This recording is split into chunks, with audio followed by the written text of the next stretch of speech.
Pasteur Jonathan, parce qu'en faisant étude dans nos églises, un de nos plus grands challenges, c'est l'assurance du salut. La plupart des chrétiens ne croient même pas qu'ils sont sauvés, parce que les pasteurs ne nous ont pas aidés.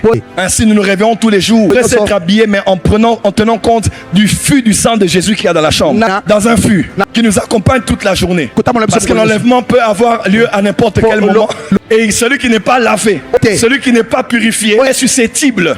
Si Jésus vient, qu'il ne soit pas enlevé. Voilà pourquoi craignez Dieu, confessez les péchés. Répondez-vous, la vie chrétienne n'est plus une vie de joie. La vie chrétienne n'est plus une vie agréable. Les chrétiens ont peur de son avènement. Le message de l'enlèvement n'est pas un message terroriste. Le message de l'enlèvement n'est pas un message qui fait peur aux chrétiens. Tout chrétien sait que quand on parle de l'enlèvement, il est calme parce qu'il sait que c'est notre espérance. Christ en nous, cette espérance de la gloire, c'est ce jour-là. Je n'ai pas peur de ce jour. Et je n'ai pas à confesser, avoir peur tout le temps. J'ai fait quoi? Le sang, non. 1 Jean chapitre 1 dit ceci. Si nous marchons en communion avec lui, le sang de son fils nous purifie toute iniquité. Il n'a pas dit quand vous allez confesser. Confessez le péché. Invoquez le sang.